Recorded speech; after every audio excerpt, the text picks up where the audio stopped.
¿Qué sucede en el país? Tendencias del acontecer nacional en Análisis Situacional. Bienvenidos a Análisis Situacional. Recuerde, no basta con estar informado, hace falta análisis situacional. Hoy nos acompaña el doctor Ángel Rafael Tortolero, profesor de la Universidad Nacional Experimental Rómulo Gallegos, diplomático, es embajador de Venezuela en las misiones en Israel, Palestina y Chipre, analista internacional, miembro del Centro de Estudios Socialistas Jorge Rodríguez. ¿Cómo estás, doctor Tortolero? Bueno, muy bien y muy agradecido por la invitación a tu programa, que lo ve cientos de miles de personas en este país. Gracias, muchas gracias. Siempre es muy grato escucharlo, verlo, con sus análisis muy profundos, muy interesantes. Es un esfuerzo que hacemos, la realidad compleja que vive el mundo no es fácil de interpretar, hacemos un esfuerzo por proponer al debate algunas cosas que consideramos y algunos elementos que hallamos en la búsqueda. Hablando de nuevas realidades, algunos analistas comentan que debemos esperar una flexibilización de las sanciones y el bloqueo económico y financiero contra Venezuela por parte de los Estados Unidos. Otros dicen que la estrategia de desplazamiento del poder del chavismo y de Nicolás Maduro se mantiene y las sanciones van a ser una herramienta para lograr ese objetivo. ¿Cuál es su interpretación acerca de la política de sanciones y bloqueos contra Venezuela que ejerce Estados Unidos? ¿Qué podemos esperar? Partiendo del hecho que la política exterior norteamericana se basa en el siglo XIX sobre las cañoneras, en el siglo XX con las armas específicamente interviniendo en los países del mundo, hoy por hoy no hay ninguna atisbo de esperanza a que los Estados Unidos va a bajar el nivel de agresividad contra la multipolaridad donde se inscribe Venezuela. No olvidemos que Venezuela es parte de este nuevo resurgir o este resurgir de nuevas potencias, de nuevos bloques de poder en el mundo, y que ellos vienen a competir contra Occidente, decretando Occidente, Estados Unidos, la Unión Europea y el Reino Unido.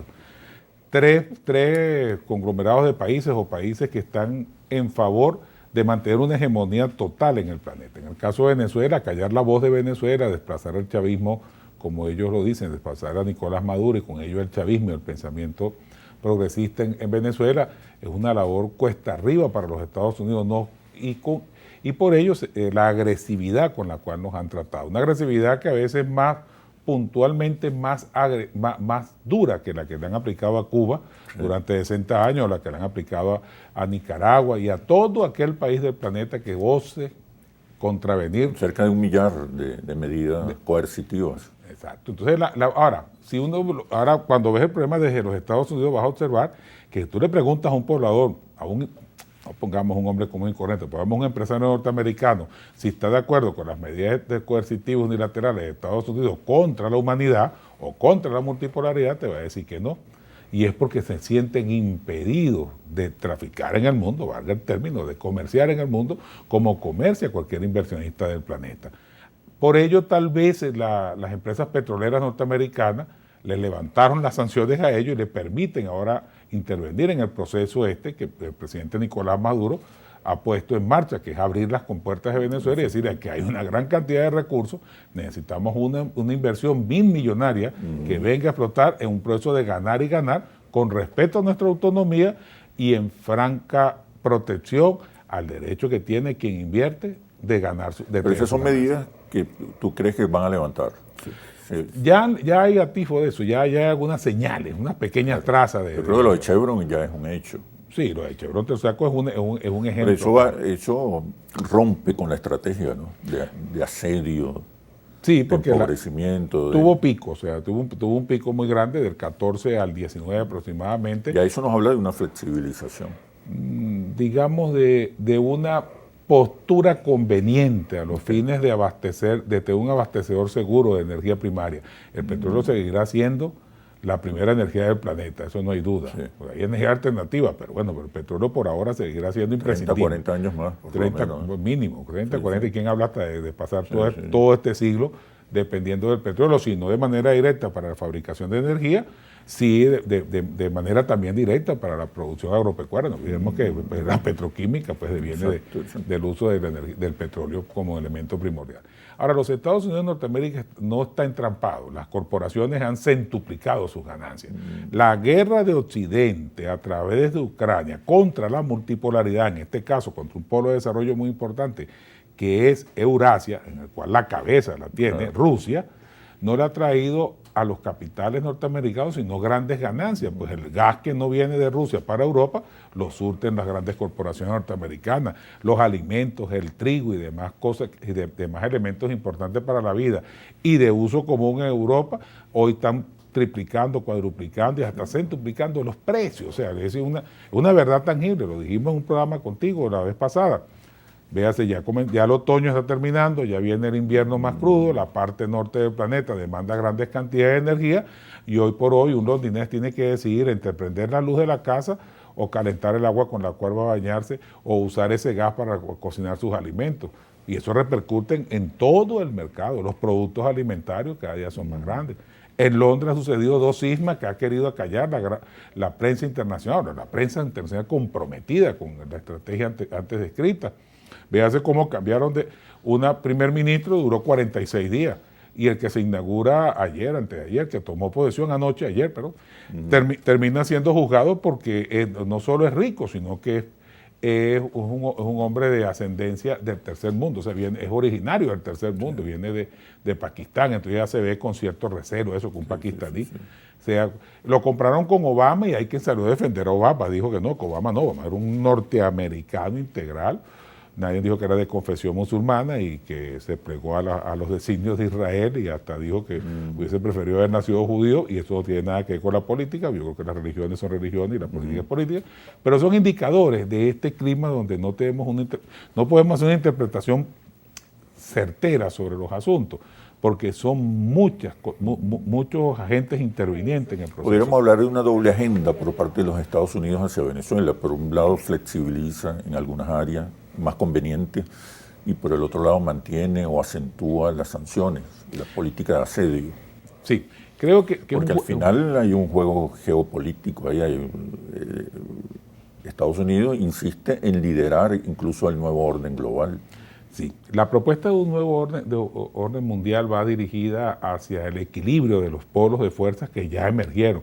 El Asia con China, hay que siempre hacer notar que China es el país más productivo del Asia, pero es que junto a China, sin ningún distingo de problemas religiosos, ideológicos, políticos y toda la intersubjetividad que pudiera haber allí, con China actúa Malasia, Indonesia, Sur Corea, no solo Norcorea, sino Sur Corea, un país más capitalista, se puede decir la representación de Norteamérica en el Asia, y por ello los ataques de Estados Unidos hacia China, reflejado en la visita de la señora Pelosi a Taiwán y en esa insistencia de ella, una vez lo intentaron con Hong Kong, otra vez ahora lo intentan con Taiwán, un poco para desestabilizar a China, un gobierno que cada día demuestra ser muy fuerte, muy bien centrado, con una política exterior no invasiva y con un abastecimiento del planeta de casi todo lo que usamos, incluyendo desde las ropas hasta la ciencia y la tecnología que tenemos. Hablemos ahora de ese nuevo orden global que está emergiendo. ¿En qué consiste? ¿Cuáles son sus características más importantes? ¿Hacia dónde va? Pero una vez que regresemos de los comerciales, por favor. Ya venimos. ¿Qué sucede en el país? Tendencias del acontecer nacional en análisis situacional. ¿Qué sucede en el país? Tendencias del acontecer nacional en análisis situacional. Nos acompaña Ángel Tortolero, analista internacional, profesor universitario, diplomático, miembro del Centro de Estudios Socialistas Jorge Rodríguez. Le preguntaba, doctor Tortolero, acerca del nuevo orden global que emerge. ¿En qué consiste? ¿Cuáles son sus características más importantes, más resaltantes? Bueno, partiendo de las tesis programáticas que una vez enunció la señora Christine Lagarde, recordemos que ella dijo que en el mundo habían 8.000 y tantos millones de seres humanos y que no había tierra para producir alimentos para tanta gente, por lo tanto había que pensar en un modelo que disminuyera, en términos muy así, muy suavecito, disminuyera la población en virtud del bienestar de todo el mundo. Descubrimos que eso no es una verdad y que eso es totalmente falso. Lo que hay es un modelo injusto de distribución de los poderes y de respeto a las autonomías en el mundo. Chávez denunciaba en su tiempo que el mundo se dirigía hacia la conformación de nuevos bloques de poder, lo que va a reconfigurar el orden mundial. Ahora, ese orden mundial que tenemos heredado del año 45, el fin de la Segunda Guerra Mundial, un orden mundial, me refiero a los cuerpos, los organismos multilaterales, primero de ellos la Organización de Naciones Unidas, donde la preponderancia la tienen 5 o 6 países que ejercen una gran presión en el seno de esa organización. Pero cada vez que intentan desconocer por la vía de la fuerza, se nota más, hacen más ruido. Y eso ha traído una muy buena noticia, y es que cada vez son más los pueblos quienes van estableciéndose en alianza, en modelos de integración, que no están decretados como tal, pero que en la praxis se están viendo, se están notando con claridad. Es indudable que América Latina tuvo una oleada de factores, llámese de izquierda, llámese progresista, póngale usted el nombre que quiera, pero un proceso de integración que dio como origen la CELAC, que trajo a la UNASUR, que potenció el Mercosur, que bueno, que otros organismos multilaterales de la región no pudieron comprender o no quisieron comprender, y radicalizó la posición, por ejemplo, de la OEA, que se planteó ya como el Ministerio de Colonia contra gobiernos progresistas en América Latina. Pero cuando uno hace el análisis un poco más profundo, descubre que la Unión Europea, no todos están a favor de las políticas internacionales de plegarse a los designios de los Estados Unidos. Ni en los mismos Estados Unidos uno va a observar que haya así una unidad de criterio con respecto a esa política agresiva con la cual interfieren en el desarrollo de esos nuevos polos de poder. Es una guerra que la tiene perdida Occidente si va por la vía de la confrontación directa. Lo que amerita entonces ir a un nuevo escenario, un nuevo debate.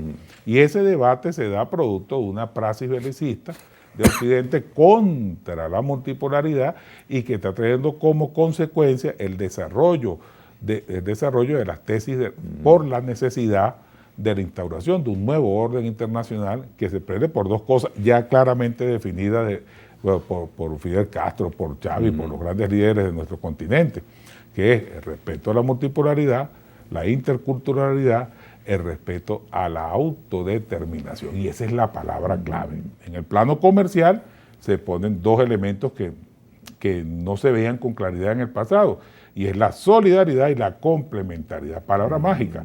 Cuando usted habla de un evento complementario, está hablando, bueno, unificar. Ayer la vicepresidenta Daisy Rodríguez, en una intervención ante un grupo de empresarios, decía, bueno, si nosotros en América Latino-Caribeña logramos desarrollar nuestras potencialidades en conjunto, nos convertiremos pues en un bloque muy importante, no hegemónico, no imperialista, pero un bloque muy importante para el desarrollo de esas relaciones entre los bloques de poder. Y ese es el nuevo orden que se está planteando. Estados Unidos permitirá que se le escape su patio trasero.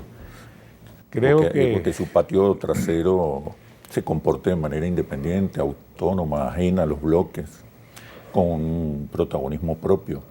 Sin ánimo de caer en ingenuidad y en deseos más que en análisis, bueno, la lucha está en pleno desarrollo. Pues hay una lucha sostenida de los Estados Unidos de Norteamérica por mantener el control hegemónico en América Latina y el Caribe, pero le han surgido cosas inesperadas. Por ejemplo, nadie soñaba que México, que es un país cuya economía es hacia los Estados Unidos, porque hay más mexicanos viviendo en el sur de Estados Unidos que en México, y todas las mercaderías, todas las mercancías de México son exportadas al territorio otrora que era de ellos, tuviera un presidente como Andrés Manuel López Obrador, que es un hombre progresista, pero calmado, con mucha ponderación, en un discurso muy claro dijo, América Latino-Caribeña tiene derecho a su independencia plena, total, y podemos establecer las relaciones con todos los factores de poder del mundo en el marco de respeto a la autodeterminación. Y eso es una línea que a los Estados Unidos le ha costado mucho atravesar. Han intentado, hicieron un derrocamiento en Bolivia, intentan posicionar a Bolsonaro en Brasil, cosa que parece ser que no se le va a cumplir, ojalá sea así. Han querido doblegar a Venezuela por la vía de las sanciones, golpe de Estado, intento de magnicidio y todo lo que conocemos. Sin embargo, Venezuela resurge cada vez, a cada golpe, bueno, duplica su capacidad de ir buscándole salidas al abismo que significa haber perdido nuestra industria petrolera, las posibilidades de comerciar con ella, nuestra intermediación bancaria. O sea, uno cuenta esto rápidamente, pero es un país que vivía de 70.000 millones de dólares aproximadamente anual, hoy en día recibe son 400 millones. O sea, ustedes 70.000 bolívares, ponerlo en bolívares para que me entiendan mejor, o te dan 400 bolívares y ahora con 400 bolívares resuelve el problema de los 70.000. Y eso es lo que ha hecho el gobierno de Nicolás Maduro. Y ha abierto la puerta ¿hacia dónde? Hacia donde Chávez marcó el rumbo, hacia el mundo. La última gira del presidente Chávez, del presidente Maduro, nos trae buenas noticias. No solo afianza las relaciones con Irán, que es una potencia mediana, digamos, en términos de ciencia, tecnología y producción petrolera, sino que abre las puertas con Turquía, abre las puertas con Rusia, establece relaciones con otros tantos países del mundo, que como dice el presidente Maduro, en secreto ha tenido que ser, porque también estos países cuando intentan venir a comerciar a Venezuela, son sancionados o son mal vistos o son bloqueados o son simplemente execrados de las posibilidades de comerciar con los Estados Unidos. Entonces, bueno, esa complejidad en la cual nos estamos moviendo está dando frutos y se están viendo. O sea, es inevitable. Es inevitable. Los Estados Unidos, la única posibilidad. Pero Estados Unidos anuncia, y lo quiero repetir, anuncia que ellos pretenden liderar el nuevo orden. Liderarlo, ya quizás no solo económica y comercialmente, sino liderarlo en cuanto a modelos, valores. Sí, cualquier existencia vieja de los Estados Unidos de marcar totalitarismo o autoritarismo contra la democracia. De creer que hay una sola civilización, la que ellos imponen, el American Way of Life, que es la civilización de todo lo bueno, de todo de esa promesa de bienestar que es incumplida dentro de los Estados Unidos. Vean la protesta en Norteamérica, no tienen grandes altavoces para comunicarse, pero uno las detecta. Las protestas no solo son de las minorías raciales, no son los latinos, no son los negros por separado, no son los asiáticos, no son los hispanos. No, las protestas son porque la promesa de bienestar y de buen vivir que le hizo el capitalismo del siglo XX a los pobladores de Norteamérica, se les hace agua en las manos a cada norteamericano. En este escenario han surgido nuevos liderazgos, nuevos gobiernos progresistas en América Latina. ¿Qué rol pueden jugar a corto y mediano plazo en la reconfiguración de un nuevo orden? Pero por favor me responde cuando regresemos a los comerciales. Ya venimos. ¿Qué sucede en el país? Tendencias del acontecer nacional en análisis situacional. ¿Qué sucede en el país? Tendencias del acontecer nacional en análisis situacional. Nos acompaña el doctor Ángel Tortolero, profesor universitario, diplomático, director de la Internacional Bolivariana, miembro del Centro de Estudios Socialistas Jorge Rodríguez. Le preguntaba sobre el rol que puede jugar América Latina. Están emergiendo gobiernos progresistas en América Latina, quizás muy por encima de la década del progresismo que se inicia con este siglo. ¿Qué papel puede jugar Colombia, México, Perú, Venezuela? ¿Y cómo mantener o cómo consolidar o configurar una posición autónoma, independiente, fuera del bloque norteamericano, del área de influencia, manteniendo su soberanía y su independencia?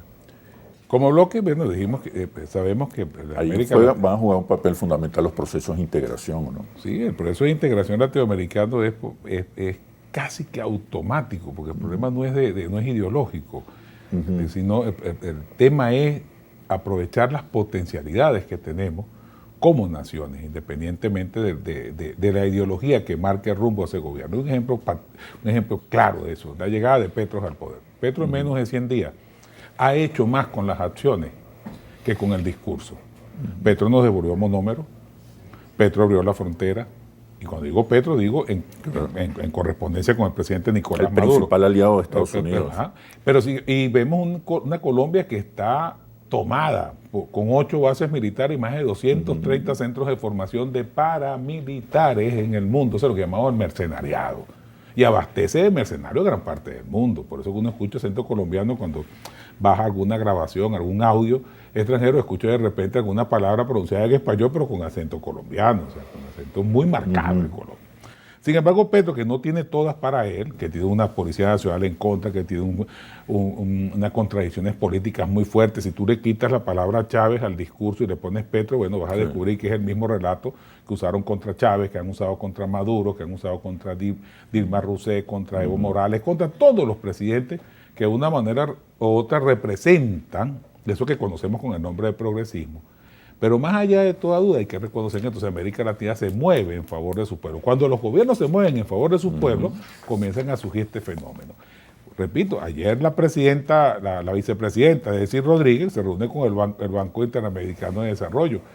Y es ese el Banco Interamericano de Desarrollo quien dice que aplaude la iniciativa de Venezuela por la creación de un banco en la región, por la creación de mecanismos de integración comercial, integración social y política, porque la integración cultural ya está dada. No solo hablamos el mismo idioma, la mayoría, incluyendo a los brasileños, el portugués es muy cercano al español, sino que tenemos de una manera u otra las mismas raíces, indígenas, esclavas y hispánicas, y eso nos unifica con mucha facilidad. Entonces a eso le teme Norteamérica. Porque aquí sí hay una unidad de contenido, una unidad que puede salir... Estados Unidos puede tolerar Estados Unidos pudiera en su patio aprovecharse. trasero naciones con posiciones soberanas, independientes, Yo quiero fuera del dispositivo norteamericano. Sí, yo quiero pensar que a Estados Unidos le conviene más una América Latina productiva y abastecedora de elementos primarios de energía, como el caso de ahora, sin asalto a los territorios, como dijo Diosdado Cabello en estos días. Bueno, nosotros le vendemos el petróleo a cualquiera que lo quiera comprar, lo que le exigimos es que nos los paguen y nos respeten como nación. O sea, un poco refiriéndose a las necesidades energéticas que está presentando Estados Unidos en este momento, este tránsito de la historia, donde se ha embarcado en una guerra contra la humanidad, pues una guerra que no tiene ninguna explicación lógica. Claro. Si es que la guerra tiene alguna explicación lógica, y que lo único que ha beneficiado es a las 120, 130 países que la revista Forbes declara como las familias más ricas del planeta. Eso es lo único que han salido beneficiados. ¿Y la Unión Europea? ¿Qué papel está jugando? Fíjate que la Unión Europea... Pues es la que más pierde en este conflicto. Podemos decir que está en la retaguardia de todo este asunto. Lamentablemente la Unión Europea es un proyecto de integración que fue novedoso en su tiempo, que fue exitoso, que logró una moneda fuerte. Bueno, ya hoy su moneda está por debajo del dólar, de un dólar devaluado. Este dólar del 2021 no es el dólar del siglo pasado, esto es un dólar muy devaluado, pero que sigue ejerciendo ese poder en las finanzas único de ser la moneda de intercambio. Entonces, bueno, eso pone a la Unión Europea a la retaguardia. Alemania, el primer país de la Unión Europea, ya acusa recibo de una grave crisis que se le aproxima, y cuando uno habla, los números por sí solos no explican mucho a veces, pero cuando uno le dice, hay una inflación del 10% en Alemania, eso puede traducirse en una inflación de 1.000.000% en Venezuela, porque aquella economía... una economía que se maneja con una tasa pasiva en los mercados, en el banco, de 3 a 5%, y una anual, y una ganancia para los comerciantes de 1.50 a 3, 4% anual. Si tú le pones a eso 10% de inflación, bueno, el multiplicar la economía se te va por el foso, se te va por desaguaderos, y trae consigo la respuesta social, pues, la protesta social. Cuando escucha protesta social en Alemania, hasta se les paran los pelos del punto. España ha atravesado ya no sé cuántas crisis, Francia está atravesando ahorita en este momento una gran crisis, hay protestas en Londres, que aunque no es de la Unión Europea, es parte geográficamente. ¿Qué puede ocasionar esa situación? La situación económica. ¿Qué puede ocasionar que la Unión Europea se separe un poco de la estrategia norteamericana y comience a negociar? O el desmembramiento de la Unión Europea, que es lo que se está vaticinando, en que países independientemente... ¿A quién le conviene ese desmembramiento? Me imagino que aquí al proceso hegemónico de Norteamérica, que está empeñado en dividir para vencer, porque sabe que una Unión Europea sólida, unida, e independiente en sus decisiones, pudiera tomar decisiones que no favorezcan específicamente a los Estados Unidos. Eso puede ser uno de los objetivos que tiene Estados Unidos con la guerra. Bueno, que la salida del Brexit, ¿qué fue? Bueno, el Brexit es una estrategia del Reino Unido para quedar independiente de la Unión Europea y poder negociar con el mundo entero. En ese caso no negocia con la China, que es un enemigo así a vencer de parte de Occidente. en un doble discurso, en un doble rasero. Por un lado se incorpora la lucha de Occidente contra la multipolaridad, pero por la otra no pierde sus nexos con China.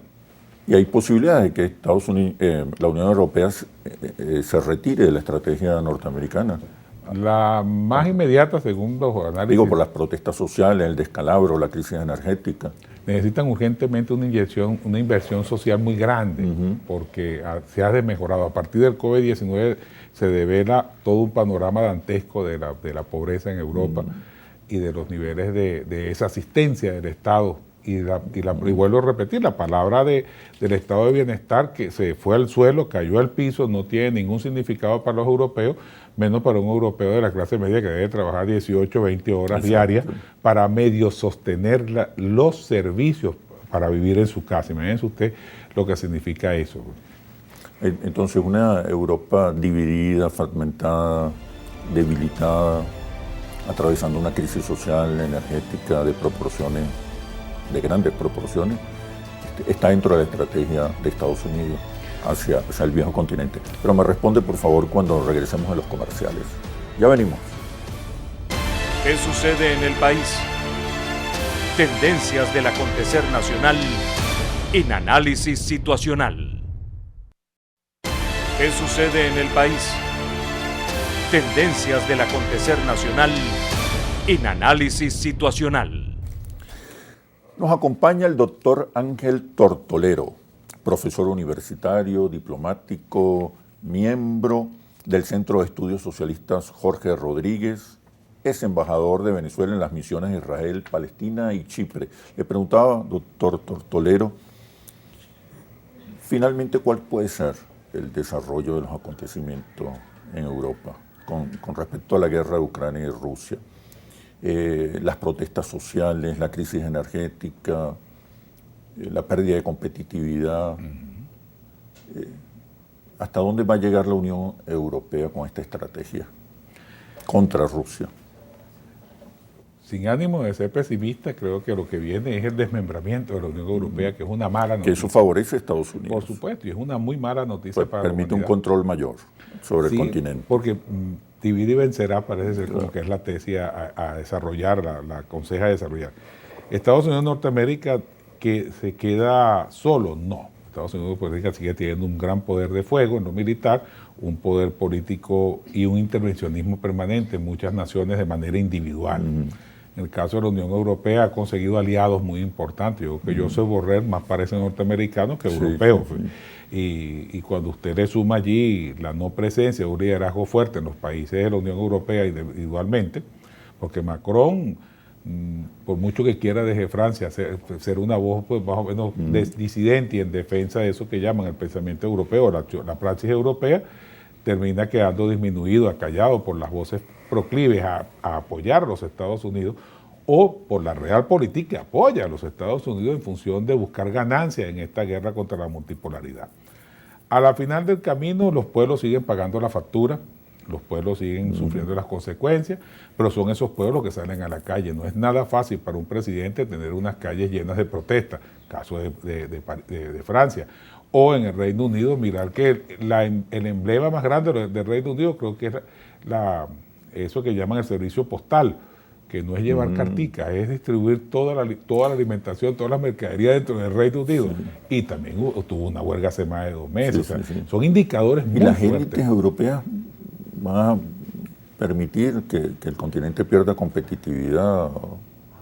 El problema es que no hay un discurso político, el problema es que no hay una unidad programática en función de salir de la crisis que en la Unión Europea. ¿Eso qué? Eso es una gran debilidad por parte de las élites. Por supuesto que sí. La incapacidad para diseñar un futuro propio, soberano. Y verás cómo irán cambiando primeros ministros y primeros ministros. El fenómeno que acaba de ocurrir en la Gran Bretaña, una primera ministra que dura 46 días, no es ninguna buena noticia, no es para no escandalizarse frente a la falta de control del Estado sobre las instituciones del Estado o el desarrollo de las promesas básicas para un pueblo, que son alimentación, vestido, educación, salud. Esa misma estrategia no la podría aplicar en América Latina, divide y vencerás. En América Latina la unidad se va tan dando. Fuertes son los gobiernos progresistas. Son gobiernos progresistas, tampoco son gobiernos que amenazan el poder de Estados Unidos en el continente, la influencia, tampoco amenazan la propiedad privada, no cuestionan el capitalismo, más bien algunos líderes progresistas y de izquierda en América Latina declaran que el gran reto del continente es desarrollar las fuerzas productivas. Sí, es que es una tesis del marxismo clásico, desarrollar la fuerza productiva, más nunca desarrollar el capitalismo. Por supuesto, debes desarrollar las fuerzas productivas hasta que en esa contradicción entre la teoría clásica, modo de producción, fuerzas productivas, hasta el momento que rompan la hegemonía y las fuerzas productivas alcancen niveles óptimos de producción para satisfacción de toda la sociedad. Y es la diferencia entre el progresismo y el liberalismo. El liberalismo favorece a una minoría de la población, que son los grandes capitales, los grandes inversionistas, las corporaciones. El socialismo, que es una etapa de transición hacia un estadio que aspiramos algún día a llegar, el Edén de toda sociedad, que sería el comunismo, que es el planteamiento central de esa tesis, transita primero por la satisfacción de las necesidades, pero también por la elevación de los niveles de conciencia de los pobladores. Y a eso se refería el presidente Petro cuando hizo toma de posesión. Y esa es la tesis que está manejando Nicolás Maduro, el presidente Nicolás Maduro, cuando nos dice, mira, bienvenido sea la producción, bienvenida sea la elevación de las capacidades productivas, la inversión extranjera, porque ya no tenemos 70.000 millones de dólares que salían de la tierra. O sea, ahora tenemos que proveernos de esos recursos para seguir avanzando, no en la dádiva, como se ha querido decir, sino en el desarrollo de esas fuerzas productivas. ¿Qué quiere decir esto? En el desarrollo de la sociedad, una sociedad productiva, una sociedad con conciencia, una sociedad que pueda abastecerse de la mayor suma de felicidad posible. Y eso no lo vamos a construir con una varita mágica, ni va a llegar una mano divina y nos lo va a hacer. Eso hay que hacerlo de abajo hacia arriba con plena conciencia. Especulando, te preguntaba, ¿esa estrategia divide y vencerá no será también útil? Esa estrategia de Estados Unidos de dividir y vencerá no será también útil para el imperio en el caso de América Latina.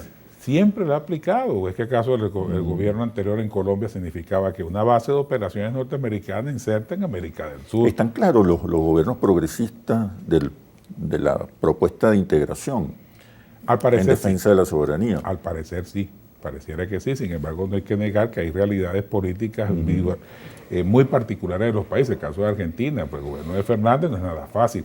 Un país que quedó con una enorme deuda externa y que está chantajeado, si se quiere, por los capitales internacionales, porque o es tratar de viajar, caminar en esa senda pedrugosa y llena de obstáculos y tratar de congeniar unas veces y contradecir otras veces, o simplemente te sacan la conexión y te dejan pasando hambre a toda la Argentina. O sea, las realidades políticas y económicas van a depender, como bien lo señala la propuesta progresista de Hugo Rafael Chávez Frías, van a depender del nivel de compromiso que se logre con toda la sociedad. No es que el socialismo es para los pobres y el capitalismo es para los ricos, no. Si lo único que empobrece en este mundo es el modelo capitalista, que es un modelo fracasado. Aquí la producción es la visión más certera que puede tener un gobierno, que es lo que dice el presidente Nicolás Maduro todos los días, cada vez que uno lo interpreta, porque han querido decir que el gobierno bolivariano está girando hacia la derecha. No, chicos, ¿cuál derecha? ¿Quiénes son los actores principales en la tragedia de las tejerías? El pueblo organizado. Ahí está el Partido Socialista Unido de Venezuela organizado. ¿Quiénes están actuando en el auxilio de los compañeros y compañeras de la gente que vivía en el Castaño, una zona de clase media alta, alrededor de algunas barriadas? Pero ¿quiénes están allí? El pueblo organizado, ese militante. Ahora, esa elevación de la conciencia va casada con la satisfacción de unas necesidades concretas y tenemos que seguir avanzando en ese camino. Pero hasta ahora, creo, ¿no?, percibo las reformas económicas que son enunciadas, planteadas como una nueva etapa de transición al socialismo, todavía no hay una traducción ideológica. Tenemos un conjunto de medidas que se venden como medidas, pero no hay una traducción ideológica, cultural. Hay una construcción. O es muy débil, es decir, todavía no hay un relato económico. Hoy las palabras claves, las nuevas palabras en los repertorios lingüísticos, recuerda que pensamos con palabras, son inversión, producción, empleo bien remunerado, capacitación para la producción. Eso, una propuesta a favor del capital, del capitalismo, también las puede aprovechar. Creo que no hay una traducción todavía por parte de la revolución, una traducción ideológica de las medidas económicas. Por lo tanto, carece aún de relato económico. Y la revolución puede estar trabajando, ¿cómo se dice el refrán? Lapa trabaja, Cachicamo trabaja. No. Pero me responde, por favor, cuando regresemos a los comerciales. Ya venimos. ¿Qué sucede en el país? Tendencias del acontecer nacional en análisis situacional. ¿Qué sucede en el país? Tendencias del acontecer nacional en análisis situacional. Nos acompaña el doctor Ángel Tortolero, diplomático, analista internacional, profesor universitario, miembro del Centro de Estudios Socialistas Jorge Rodríguez. Le preguntaba sobre el modelo económico de los gobiernos progresistas y la izquierda de América Latina en general. Estos gobiernos, estos liderazgos emergentes que han construido mayorías importantes en el continente, se han planteado un modelo económico que no es anticapitalista, que implica una conciliación de clases, o más que una conciliación, una alianza policlasista con relación al rol del Estado y al rol del capital, de la empresa privada en América Latina. Se plantean modelos postcapitalistas o capitalistas inclusivos o neocapitalistas o capitalistas con rostro humano.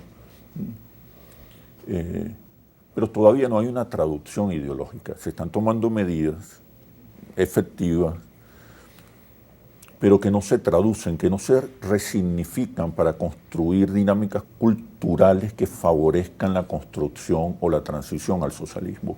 No hay relato económico, quizás hay una emocionalidad que no se traduce en términos culturales e ideológicos. Veía en estos días un documental sobre el drama de las tejerías, imágenes muy poderosas que revelan un liderazgo fuerte del presidente Nicolás Maduro, una gran cercanía y por lo tanto empoderamiento de los sectores populares, pero el relato, frente a las imágenes, el relato era una canción de la trova cubana de los años 60, totalmente desvinculada, además ni se entiende la letra ni los contenidos. Entonces pierden la oportunidad de utilizar unas imágenes muy poderosas, pierdes la oportunidad para construir cultura, para construir ideología, para construir marcos. ¿Qué crees tú? Bueno, respetando la interpretación que usted hace del hecho, pero fíjese que hay que reconocer también que en ese mismo caso de las tejerías, quien está participando ya activamente es el Poder Popular Organizado. Vamos a decir mayoritariamente del PSUV o del chavismo en conjunción, pues, porque pareciera ser que el trabajo que se ha abocado el primer partido de gobierno y lo que llama el polo patriótico ha sido no en auxilio, sino en atención directa, partiendo desde la innovación que hace el presidente Nicolás Maduro con la BEN App, por ejemplo. Ya un ciudadano cualquiera puede marcar, traer el 058, poner su queja, inmediatamente es atendido. Por eso es una conexión directa entre el gobierno y la acción social. El relato político creo que se va a ir construyendo en la medida que vaya la dinámica social madurando los procesos. Ahora, con respecto a la incorporación de todos los factores que nunca han estado fuera, o sea, quienes se excluyeron fue el sector productivo del país, si es que alguna vez fue productivo. Porque en Venezuela adolecemos de una burguesía consustanciada como clase, como tal. Ahí está un papel que debe jugar el Estado, ¿no? Tenemos una oligarquía que ha sido asaltante. ¿Es necesario para esta etapa de transición al socialismo la formación de una burguesía nacional productiva, emprendedora? Es necesario que esa burguesía asuma conscientemente el papel que le corresponde, pero si desde el año 99 en la Constitución de la República Bolivariana de Venezuela quedó establecido los tipos de propiedad Fue tan absurdo el debate dado hace unos años atrás que hasta quisieron distorsionar las conciencias de los venezolanos diciendo que expropiación era igual que enajenación. Entonces los que expropiaron los que expropiaron por razones de Estado en cualquier país del mundo son ¿qué? También son comunistas, expropiadores, negadores de la propiedad privada. Eso era absurdo, eso era mentira. Y sin embargo el relato mediático logró posicionar en la conciencia de una clase media muy perdida. Cuando digo clase media, digo la clase media universitaria, pues una clase media que perdió los giros del debate, no participó en él y terminó trastocando todo un proyecto que afortunadamente ha reflotado ahora con acciones muy directas. La VENA es una acción directa, el modelo asistencialista producto de la renta petrolera ya no puede ser sostenido por esa vía, por lo tanto hay que ir hacia una etapa superior que sea la productividad por encima de todas las cosas, la producción. En un tiempo le llamamos producción endógena, de abajo hacia arriba, desde arriba, pero era muy fácil, era muy difícil imponer las tesis de la necesidad con un país que estaba abastecido plenamente por una renta petrolera que le permitía ensayar cualquier cosa y fracasar en el camino. Hoy no nos podemos dar el lujo de fracasar. Hoy tenemos que salir adelante a cualquier costo y por cualquier vía, pero salir adelante implica de cara a lo social. Entonces son los grupos sociales, son las acciones sociales las que van a devenir en el discurso práctico que necesitamos. Hay nuevas realidades, el chavismo tiene que repensarse urgentemente, debatir, no negar sus principios, traer a Chávez a las nuevas realidades. Creo que es un debate abierto, muy importante, urgente. Ahora, pensando en eso, que es un debate abierto, quiero pasar a otra pregunta, porque ya nos quedan pocos minutos. El 20º Congreso del Partido Comunista Chino, ¿qué repercusiones tiene?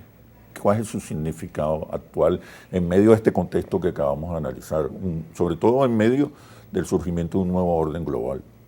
Creo que en este Congreso se ratifica la posición de China en una política exterior no agresiva, no invasiva, no hegemónica, pero sí bien posicionada sobre sus cimientos históricos y políticos, sin menoscabo de cualquier interpretación, cualquiera que quisiera... También pretenden liderar el mundo con valores, como anuncia Biden también.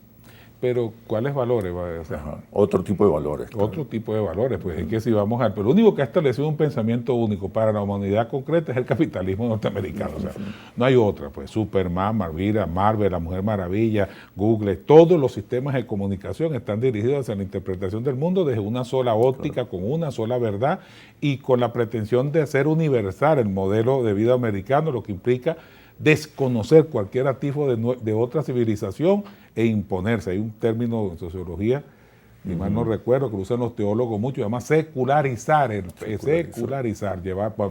romper con todo lo que está para montar lo nuevo, un poco así como la conquista del oeste hizo con los aborígenes norteamericanos. Pero eso es imposible en este mundo. Volviendo al Congreso, ¿qué conclusiones podemos sacar? El Congreso chino, con mucho respeto, el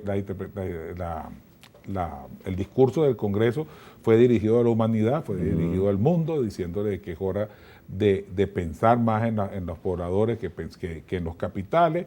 Casi fue una lección de economía social involucrada con el mercado mundial.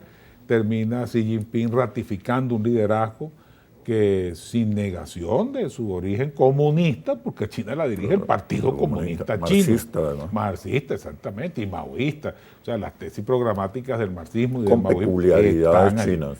Con las peculiaridades chinas. Esas peculiaridades son el mercado. Y el alto nivel de productividad. Claro.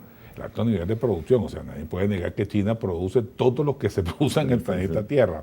O sea, hay cosas que extrañamente no son hechas en China, pero usted todo lo que toma usted en sus manos está hecho, está con el sello, la certificación de origen Made in China. Entonces, la disputa parece concentrarse ahora en el terreno ideológico y cultural. En el tema político, de la dominación mundial. O sea, la propuesta de Occidente es combatir cualquier competidor a nivel mundial por aquello de seguir hegemonizando o seguir pretendiendo hegemonizar al planeta entero. Pero la salsa que es buena para el pavo es buena para la pava. Los mismos métodos, los mismos medios de comunicación, la industria telemática, esto que llamamos las redes sociales, también han servido para causar algún despertar en algunos pueblos y la ratificación de algunos procesos culturales que sería el tema de otro programa. Claro, pero vamos hacia una nueva hegemonía. Sí, vamos hacia desde el punto de vista cultural, ¿no? Sí, entonces yo no diría que es un policlasismo. Igual en Venezuela. Sino una multiculturalidad. Claro. que es lo que estamos ansiando todos.